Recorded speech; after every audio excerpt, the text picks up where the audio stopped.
पद्मनाभप्रियां देवीं पद्माक्षीं पद्मवासिनीं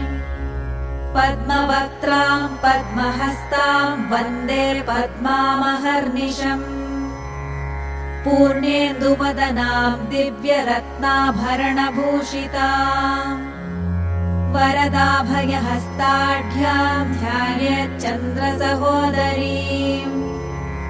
इच्छारूपां भगवतः सच्चिदानन्दरूपिणीम् सर्वज्ञां सर्वजननीं विष्णुवक्षस्थलालयाम् दयालुमनिशं ध्यायेत् सुखसिद्धिस्वरूपिणीम् हरिः ॐ